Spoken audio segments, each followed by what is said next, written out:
Alhamdulillahirabbil alamin wa bihi nasta'inu ala umuri dunya wassalatu wassalamu ala asyrafil anbiya'i wal mursalin sayyidina wa maulana Muhammadin wa ala alihi wa ashabihi ajma'in amma ba'd. Para jamaah yang dirahmati oleh Allah, alhamdulillah wa syukurillah pada pagi hari ini kita bisa bertemu kembali di majelis Ahad pagi ini. Insyaallah semuanya dalam keadaan sehat walafiat.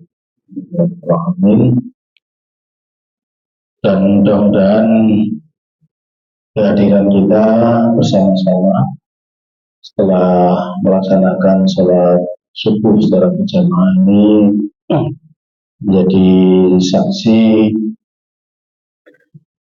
dan juga menjadi bukti bahwa kita semua memenuhi bagian dari syukur pada Allah Subhanahu wa taala atas nikmat dan karunia yang telah diberikan kepada kita semua. Dan mudah-mudahan Allah Subhanahu wa taala senantiasa menambah rahmat dan juga nikmat yang diberikan kepada kita semua, insyaallah. Amin ya rabbal alamin. Salawat dan salam adalah kita sanjungkan kepada junjungan kita Nabi Muhammad sallallahu alaihi wasallam dengan ucapan Allahumma sholli ala sayyidina Muhammad wa ala ali sayyidina Muhammad. Selanjutnya kajian kita pada pagi ini kita melanjutkan pada hadis yang ke-559 ya. Khudhu minal amali ma tutiquna. Ambillah atau lakukanlah suatu amal itu yang engkau mampu melakukannya.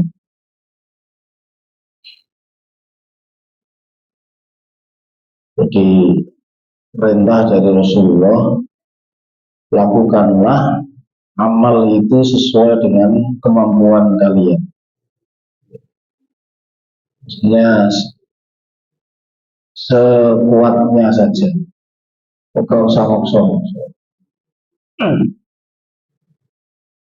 Jangan berlebihan. Meskipun amal itu amal yang baik, sholat misalnya, sholat sunnah, ya semampunya, tidak kemudian memaksakan diri berlebih-lebihan. Sholat malam misalnya,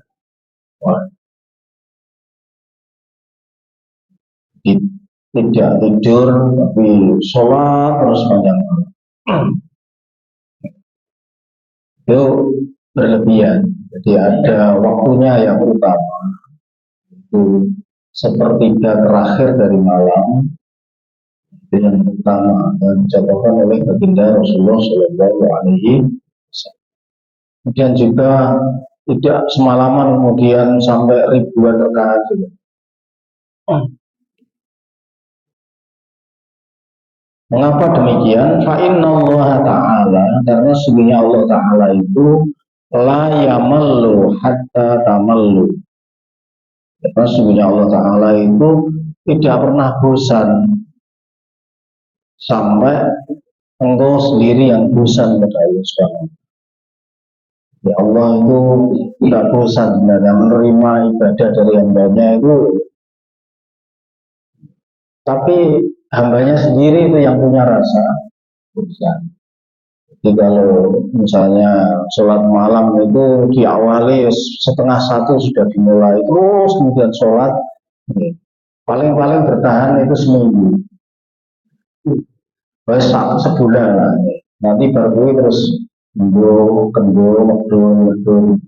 Karena apa? Nggak begitu wajar. Sama misalnya maksoy, wah tilawah Al-Quran itu kan luar biasa bagus. Wah bareng Batikandani Pak Ustadz atau khotib itu sampai rumah wah nek ngono aku wis pokoke seminggu khatam. Akhirnya esok awan sore terus gitu. Seperti setelah 3 minggu kok apa ya?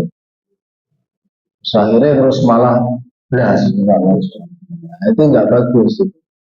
Iya, pokoknya sekuatnya, tapi yang penting adalah lestari. Ya, bahasa santrinya itu sumramba. Sumramba itu ya maksudnya terus menerus gitu. Di istiqomah.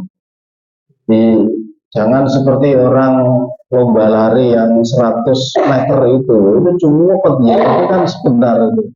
Lari maraton itu terus sejak start itu langsung kayak lari 100 meter yang geledak betul gitu. Jadi intinya bahwa seluruh amal-amal yang dilakukan, amal-amal baik maksudnya, apapun bentuknya, ya maka yang penting adalah lestarinya. Jadi bahasanya anak kuliah sustainability ya, kelanggengannya itu, terus menerusnya itu. Jadi dijaga ritmenya sama itu. Kalau sudah sudah terus istiqomah gitu ditambahi sedikit lagi, terus begitu. Ini yang diperintahkan di dalam hadis ini. Rawahul Bukhari, hadis ini diriwayatkan oleh Imam Al-Bukhari wa Muslim dan Imam Muslim an Aisyah, riwayat dari Sayyidatina Aisyah radhiyallahu anha. Dan ini bisa kita contoh nih. Hadis 560 Kharajtu min nikahin. Aku, kata baginda Rasulullah, itu lahir dari pernikahan. Walam ahruj min sifahin, dan tidaklah aku dilahirkan dari perzinahan. Milladun Adam, sejak dari nenek moyang yaitu Nabi Adam, ila an waladani abi wa ummi, sampai terus dari Nabi Adam terus sampai bawahnya sampai kemudian ibu bapakku melahirkanku. Walam yusibni min sifahil jahiliyah syai'un, dan tidak terkena perzinahan sedikit pun pada masa jahiliyah. Jadi nasab Rasulullah itu betul-betul jaga, sehingga dalam mata rantai mulai dari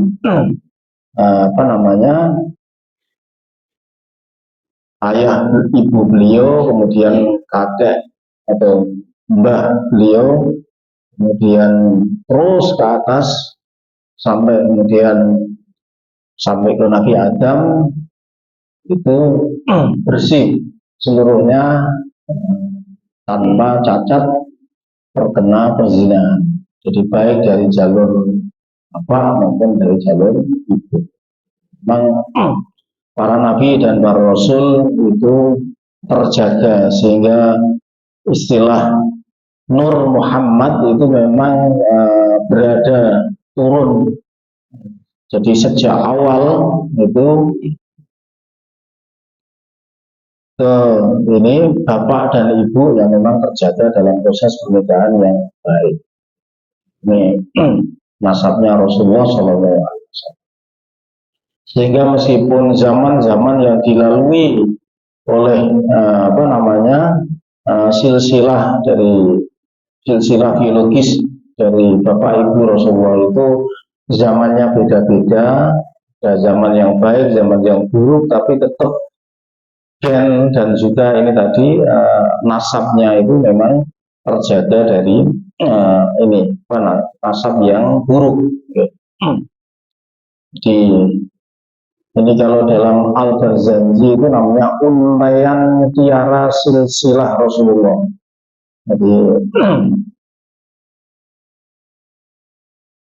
Jadi qalla tab'a nujumahal jauza.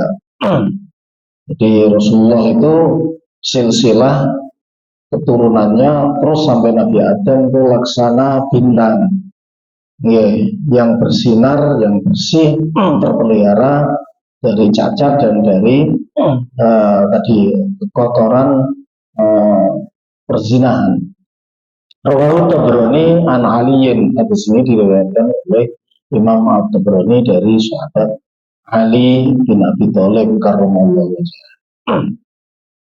Jadi, para nabi dan para rasul yang lain juga sama. Mungkin terhadap Nabi Isa itu ada sebagian umat yang menuduhnya sebagai hasil perzinahan, tapi kan dalam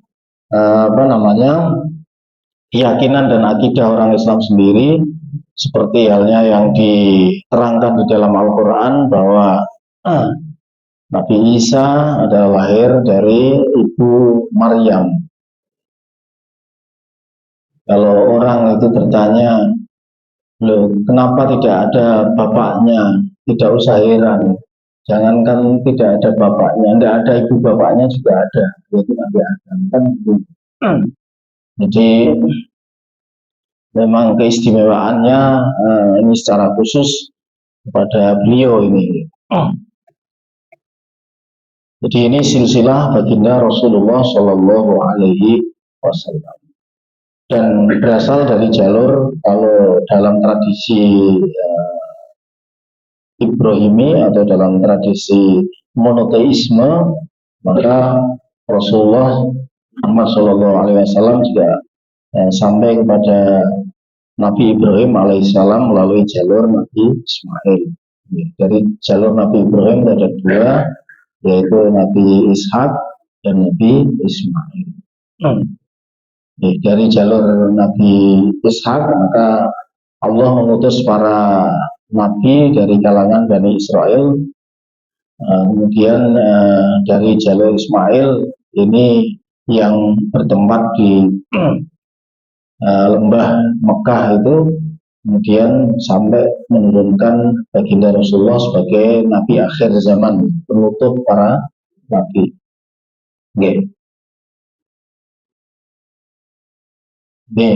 Jadi dari nasab tidak diragukan.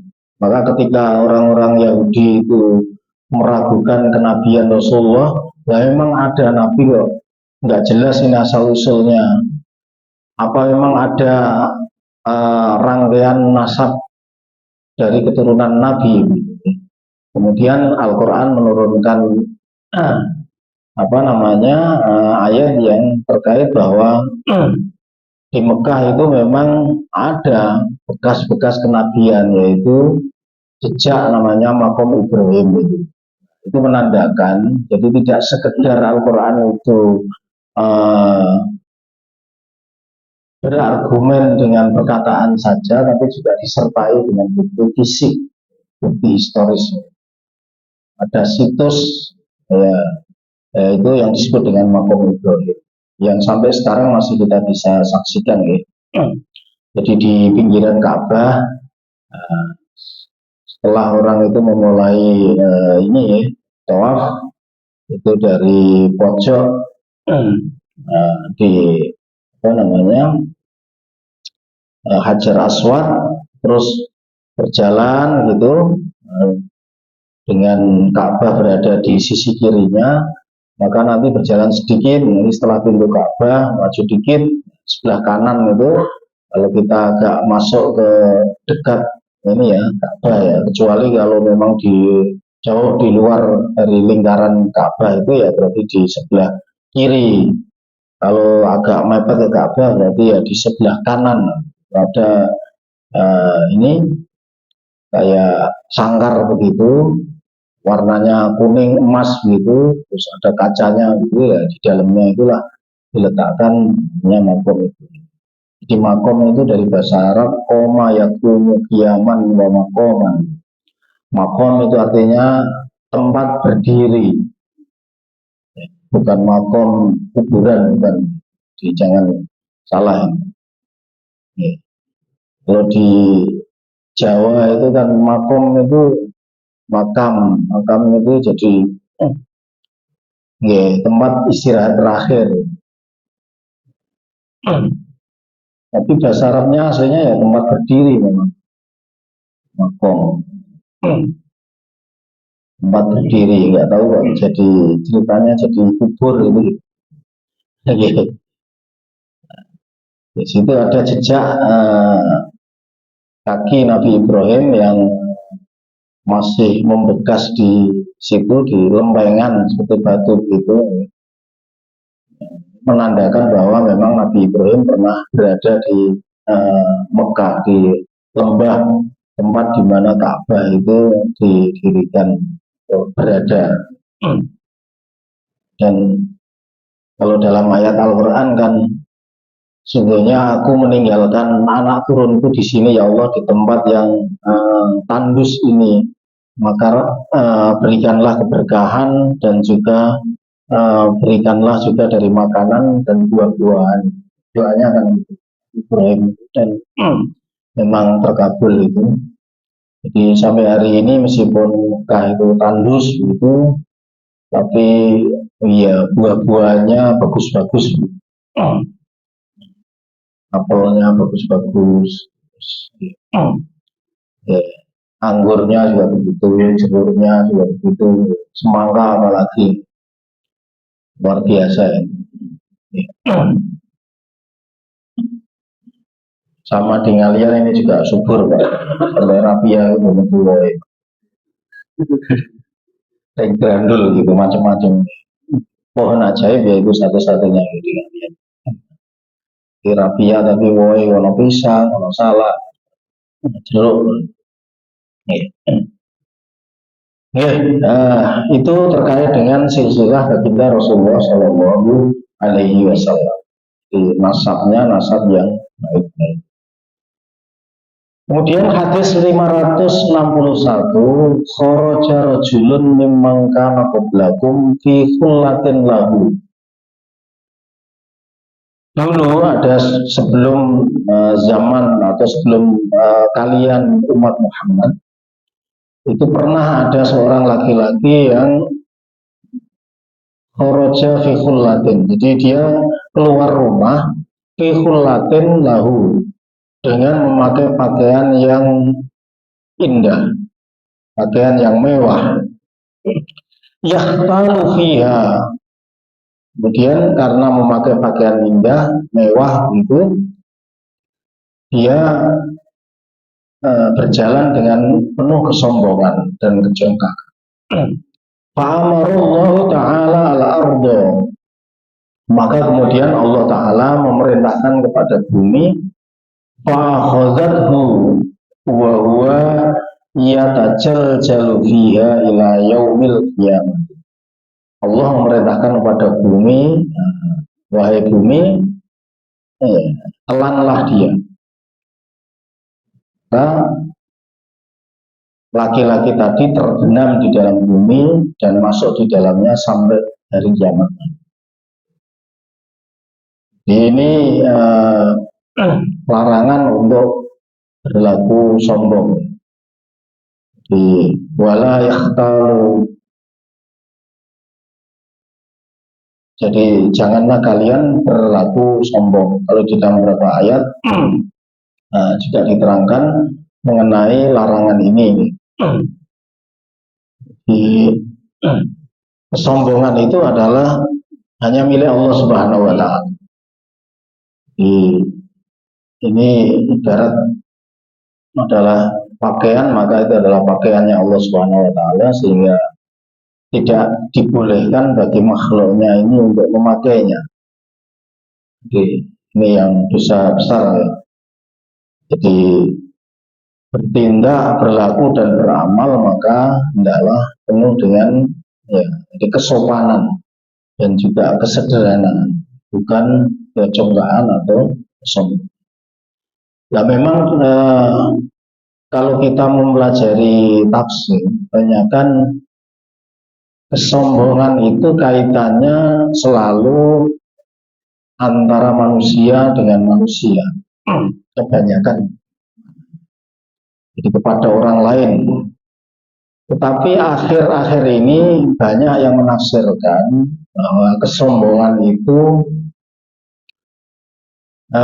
dikaitkan dengan perilaku manusia terhadap alam. Ini yang relevan. Kita akan melihat bahwa setelah tahun 1800 dengan mulai ditemukannya teknologi-teknologi modern, mesin utamanya, yang kemudian disebut sebagai revolusi industri kedua. Kalau kita ini kan sudah di revolusi yang 4.0. Revolusi yang 2.0 itu kan penemuan mesin.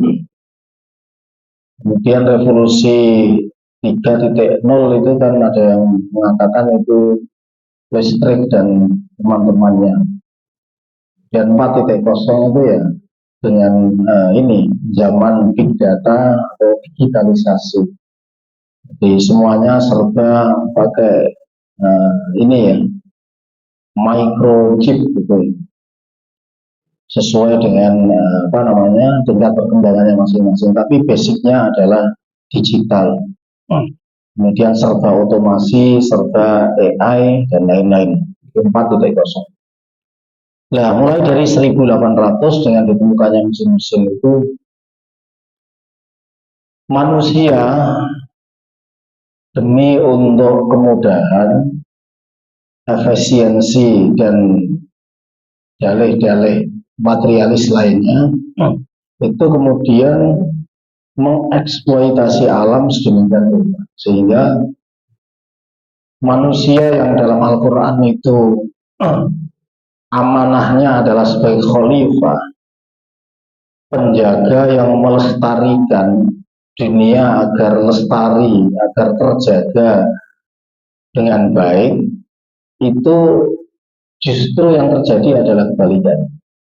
Bukan menjaga, tapi mengeksploitasi alam ini melebihi kebutuhan. Tadi dengan fungsi mesin dan lain-lain itu, kemudian semuanya harus diindustrialisasi, dibuat dalam jumlah banyak dalam waktu cepat, melebihi kebutuhannya. Jadi kalau ada pabrik itu ya inginnya ya pokoknya beroperasi 24 jam menghasilkan produk sebanyak-banyaknya, dan produk yang sudah dihasilkan itu ya harus secepatnya laku. Karena kalau tidak itu kan pabrik jadi tutup kan. Ya apa saja kalau sudah difabrikasi itu jadinya gitu. Sepatu juga gitu. Buat itu dengan mesin ya harus sebanyak-banyaknya itu biasanya. Kalau enggak itu kan nganggur pabriknya dan rugi kan itu kan. Itu prinsip dasarnya begitu cara kerjanya industri. Bikin apa saja juga begitu. Harus cepat, jumlahnya banyak dan laku semua. Maka yang dipentingkan adalah masyarakat yang mau belanja gonta-ganti begitu terus gitu. Meskipun tidak butuh, itu pabrik nggak penting itu orang butuh atau tidak, yang penting pokoknya mau membeli dan punya membeli dalam jumlah banyak, itu senang meskipun tidak butuh sudah. Itu logika ini modern nih, dengan mesin-mesin yang dihasilkan. Nah, tingkat kerusakan dari 1800 sampai sekarang di abad milenial ini, setelah milenial kedua kemudian masuk ke milenial ketiga, itu berarti kan kalau sekarang di 2024 itu dari 1800 kan baru 200 tahun dikit kan, 1800, 900 ya 300 lah. Oke, 300 tahun itu daya rusak yang ditimbulkan oleh ulah manusia itu melebihi dari berapa ribu tahun sebelumnya. Dari mulai manusia menghuni alam ini sampai tahun 1800. Itu menunjukkan bahwa di sini manusia tidak bertindak tadi sopan, karena sopan dan juga tadi kesombongan itu dimaknai itu dalam hubungan hanya terhadap manusia lainnya. Maka dalam konteks ini kemudian banyak ulama-ulama modern itu memberi makna bahwa kesombongan itu tidak hanya terhadap manusia lain, tetapi juga terhadap alam. Jadi manusia ini menyombongkan diri terhadap alam, di mana alam itu justru yang menyangga kehidupan manusia. Maka kemudian yang muncul adalah ya alam tidak lagi mengeluarkan berkahnya. Jadi kalau zaman dulu itu kan orang dengan kearifan dan pengetahuannya serta tadi kedekatannya dengan alam itu kan bisa mendeteksi dengan baik. Oh, di sini ini ada sumber yang baik. Oh, di sini ini tanaman bisa tumbuh dengan baik. Oh, di sini ini saatnya ya orang menanam tanaman A, B, C dan lain. Kalau sekarang itu enggak. Jadi sudah rusak semua. Jadi ditanami jagung ya punten, yang ora diapuk karung-karung gitu dah. Jadi di mana-mana ya bencana semua. Jadi perintahnya Allah itu untuk menjadi khalifah adalah menata alam, bukan mengeksploitasi dan merusak alam. Maka ya perintah-perintah ya dalam Al-Quran maupun dalam hadis terkait dengan kelestarian alam itu kan luar biasa. Misalnya kalau terhadap pelestarian ini ya binatang itu kan seperti khimar yang jinak itu tidak boleh kemudian dikonsumsi, khimar jinak. Nah kalau itu dibolehkan, wah itu cepat habis itu, disembelih orang. Demikian pula juga ada hadis yang menerangkan bahwa siapa yang menyentuh daun bidara maka ya dia akan menempati tempatnya di neraka. Itu artinya apa? Ya meskipun itu satu hadis itu bicara tentang pohon bidara, itu tidak berarti kemudian kita maknai hanya pohon bidara saja. Enggak, ya maksudnya ya merusak alam.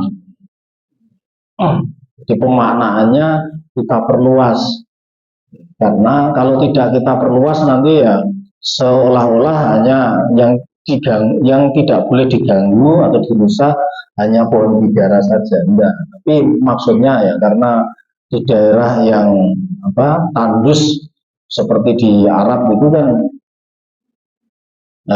yang tumbuh antara lain adalah pohon bidara. Maka yang menjadi sabda Rasulullah adalah perwakilannya adalah disebut ya pohon bidara. Kita yang hidup di mana saja ya berarti menyesuaikan. Jadi tidak hanya kepada manusia tapi juga kepada alam, maka manusia tidak boleh sombong.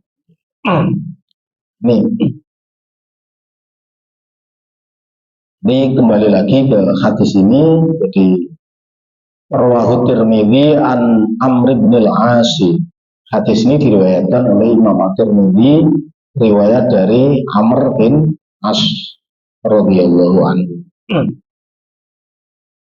Kemudian hadis 562, khasyatullahi ra'su kulli hikmatin. Takut pada Allah itu adalah pokok dari setiap ilmu. Jadi inti daripada ilmu itu ya takut atau takwa kepada Allah Subhanahu wa Ta'ala. Maknanya bahwa takwa itu adalah perkara yang sangat penting, dan cabang ilmu apa saja maka harus bisa mengantarkan kepada ketakwaan kepada Allah Subhanahu wa Ta'ala. Belajar ilmu matematika juga, wah terus gimana Pak? Ya ini apa bisa mengantarkan pada sana? Ya ahli matematika Muslim itu luar biasa. Jadi ada namanya Jabar Al-Isbili itu luar biasa mengajarkan matematika dan ahli memang dalam urusan matematika. Nah, dalam beberapa riwayat seperti halnya ini, misalnya Imam Nawawi menerangkan seperti halnya para imam dan ulama yang lainnya, bahwa Al-Quran itu intinya berada pada surat Al-Fatihah. Nah, surat Al-Fatihah itu intinya ada pada lafal basmalah, Bismillahirrahmanirrahim. Lafal basmalah itu berada intinya pada baknya basmalah. Baknya basmalah itu intinya berada di titiknya basmalah, kan titik. Jadi apa saja itu ya dimulai dari titik itu, permulaan satu itu. Maka itulah yang disebut sebagai tauhid, itu ya satu itu. Maksudnya itu. Maka dalam konteks matematika tentu adalah bilangan berapapun dia tidak akan pernah sampai kepada bilangan itu terkecuali dia harus dimulai dari satu. Nah, itulah yang jawaban dari Jabar al-Isbili ketika ditanya malaikat itu, "Marrobuka?" Dan dia jawab, "Loh, kamu kan nanya saya itu, memang saya ini kan yang mengajarkan tauhid melalui tadi bilangan itu, mengajarkan kepada orang. Satu itu ya awal dari segalanya itu, yaitu Allah Subhanahu wa taala. Itulah ini tauhid lah, kok malah minta saya." Malaikat jadi ini saat siapa ini kok jadi malah saya dikenal. Karena malaikat itu jadi mundur, getar juga ya, dengan guru matematika. Nah, ini luar biasa ya. Jadi ilmu apa saja maka bisa mengantarkan ya intinya itu pada tauhid, pada keyakinan pada Allah Subhanahu wa taala. Apalagi ilmu fisika, ilmu kimia dan ilmu biologi serta yang lain. Sekaruan kalau belajar Al-Quran, ilmu tafsir ya sudah karuan. Tapi ilmu-ilmu yang lain juga sama. Hendaknya mampu mengantarkan kepada takut pada Allah. Astronomi misalnya juga sama. Orang jadi dengan menyelami ilmu itu memperoleh rahasia-rahasia yang itu sangat menakjubkan, yang tentu itu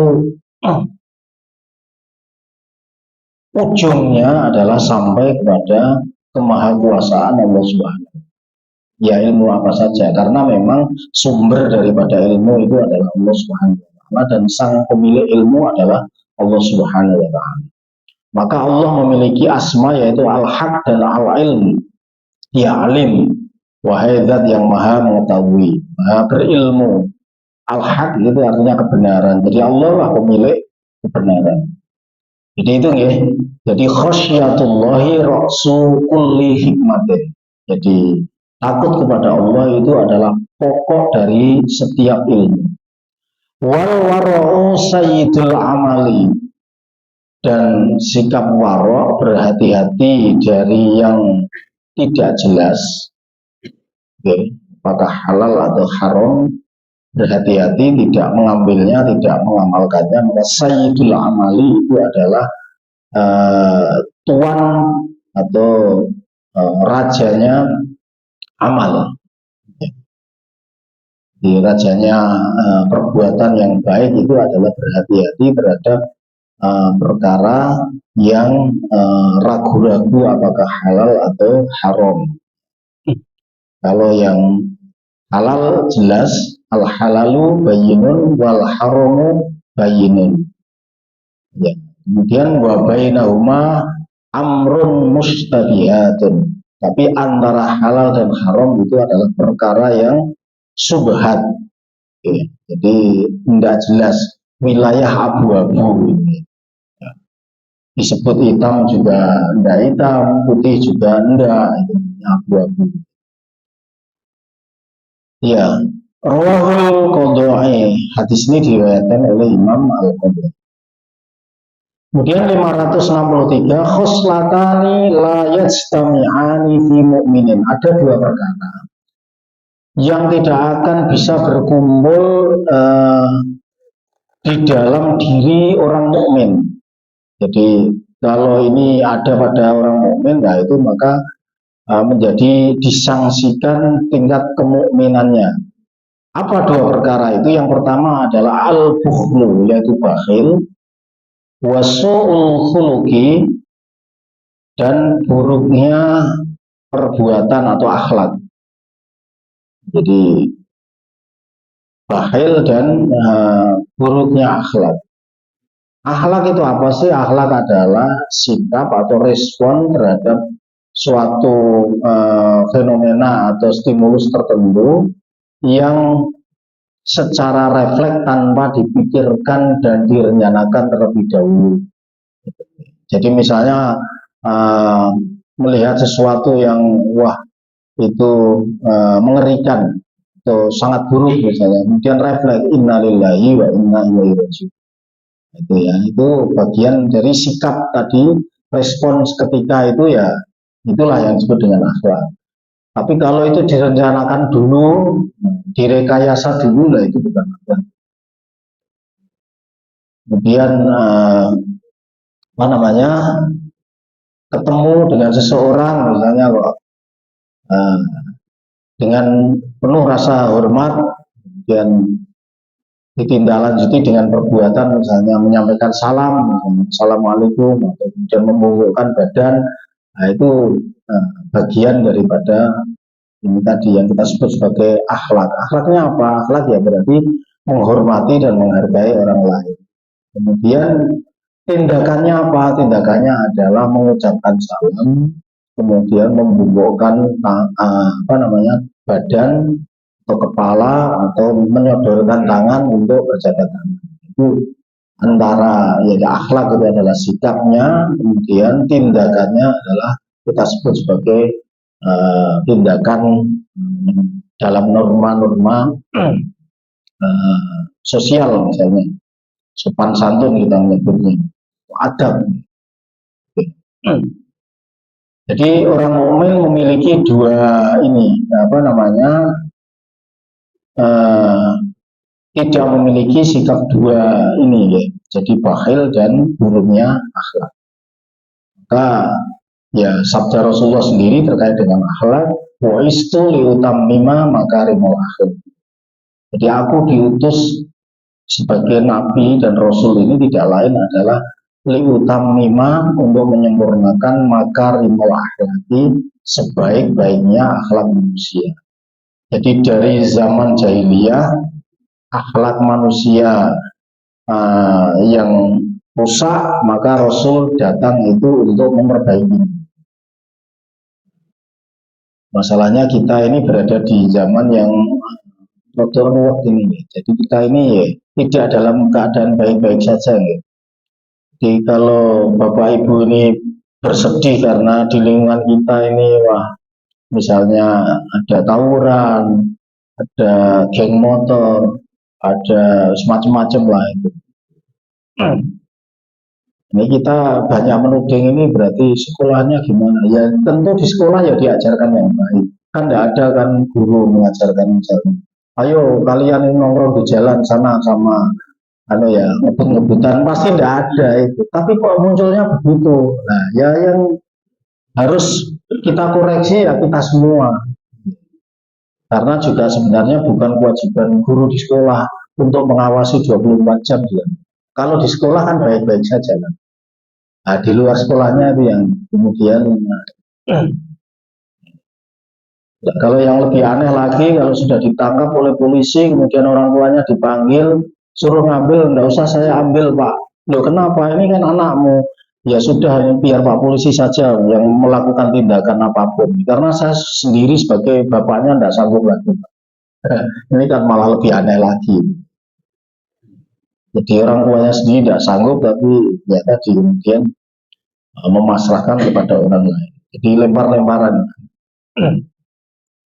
Jadi kita sebagai orang Islam memang di dalam ajaran agama kita ya memang yang pertama kali harus diajarkan itu antara lain adalah mengajarkan akhlak yang baik. Jadi kewajiban orang tua memberi nama yang baik, kemudian mengajarkan adab yang baik, kemudian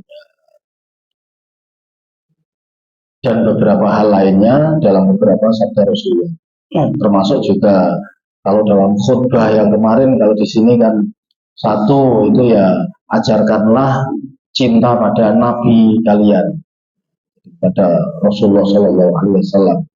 Nah, juga dikenalkan dengan biografi atau sejarah Rasulullah, pribadi Rasulullah. Kemudian juga hobi Ali baitihi, kemudian juga mencintai keluarga Rasulullah Shallallahu Alaihi Wasallam. Kemudian juga mengajarkan juga perintahnya dalam hadis lain untuk sholat, untuk sholat, melakukan sholat. Jadi muru auladakum bis sholati wahum ibnu sab'ain.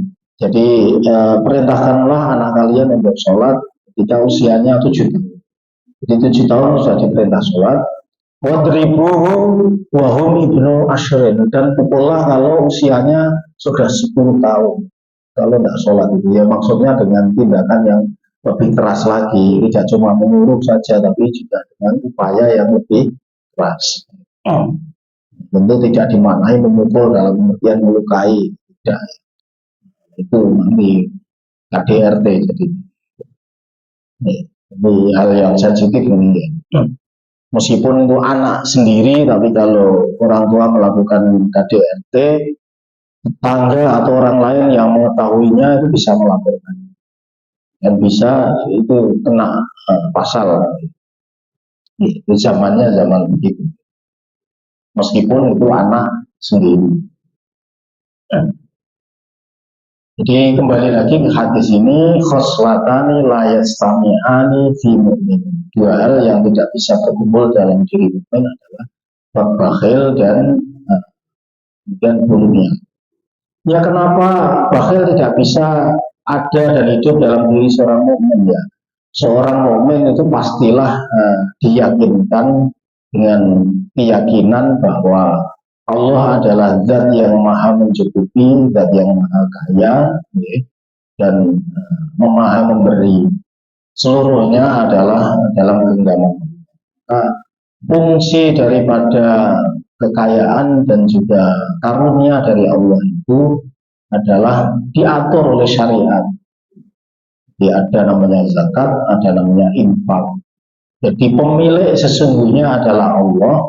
Manusia diberi dan dititipi oleh Allah, maka karena statusnya bukan pemilik sejati, maka harus rela untuk diatur oleh pemiliknya.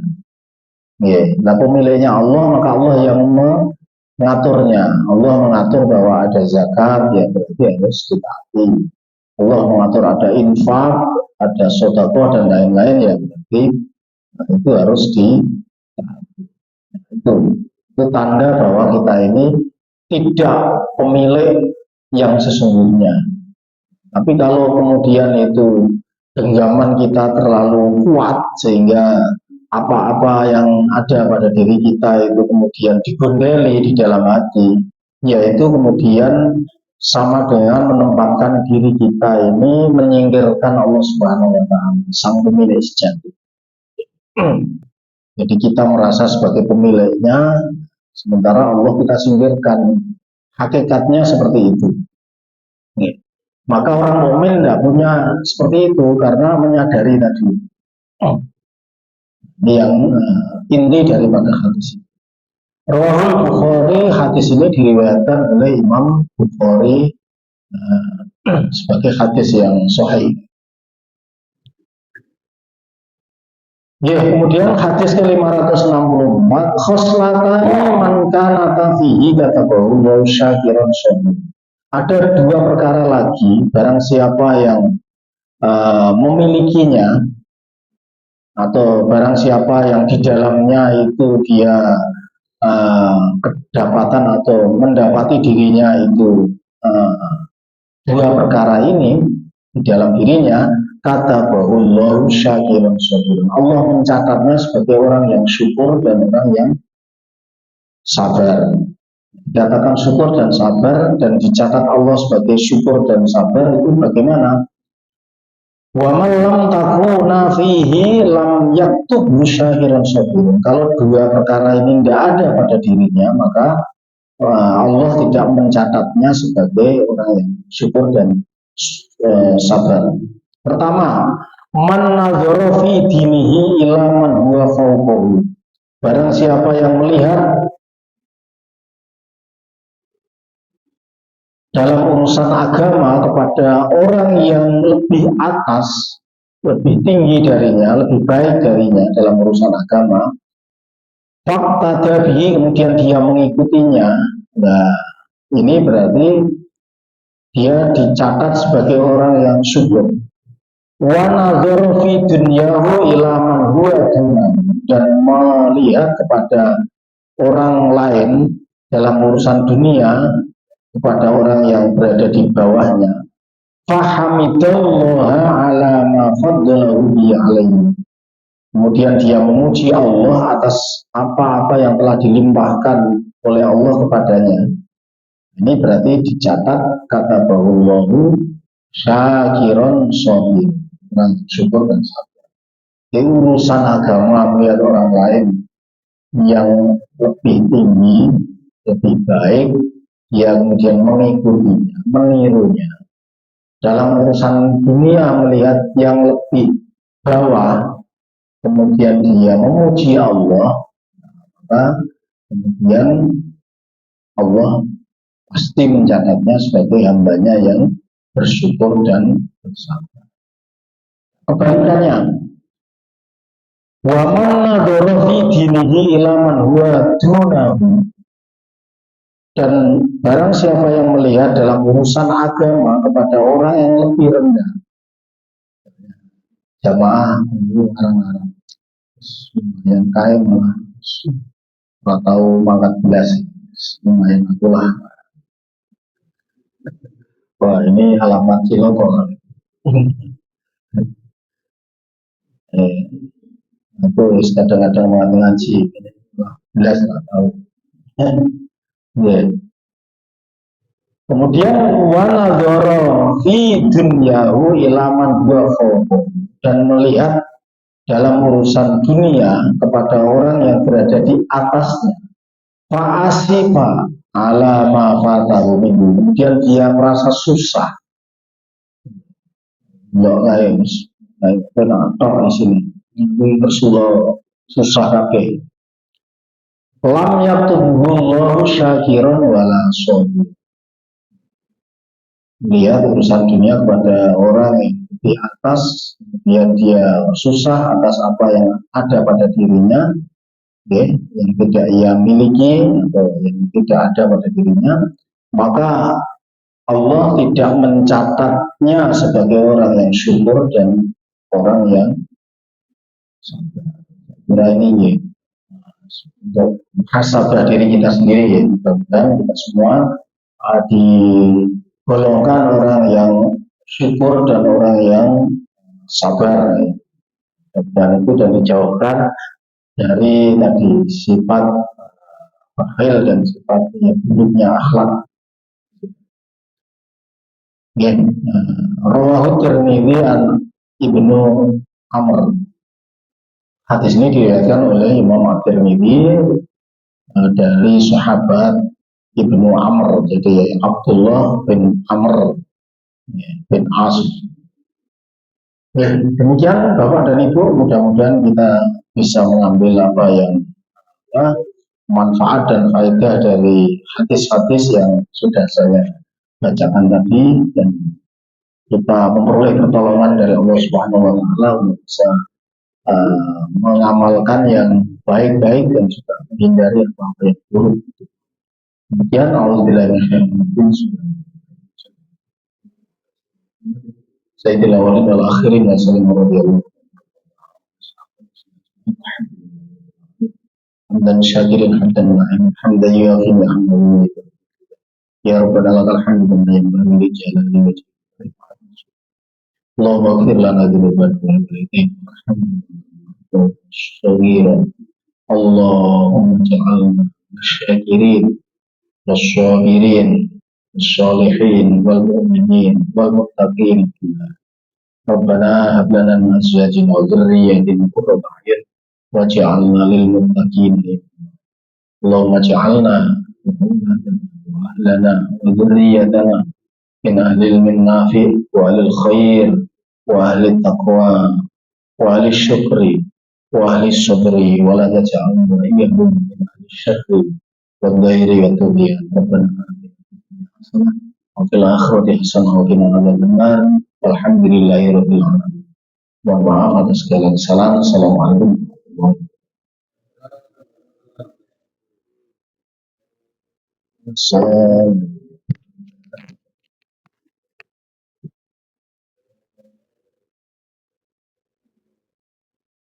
Ya, apa maksudnya? Ya, kan ringan ya.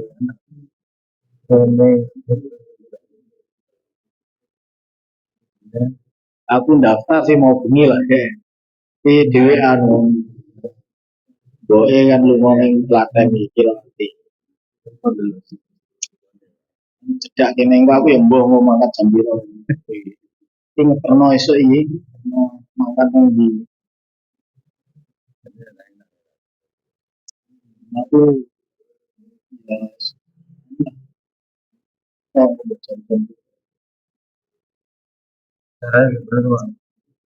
udah dua ini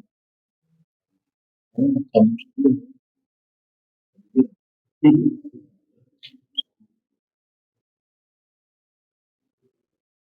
semoga aku ki yang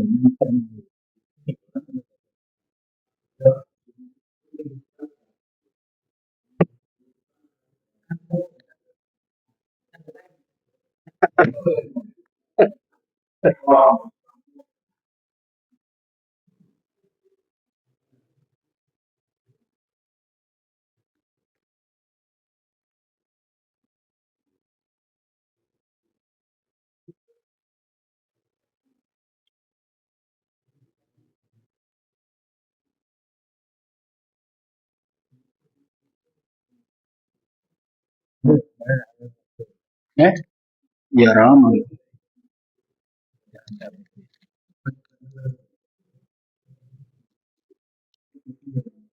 ada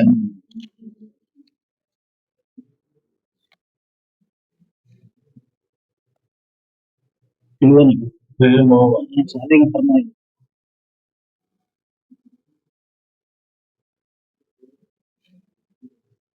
Pak,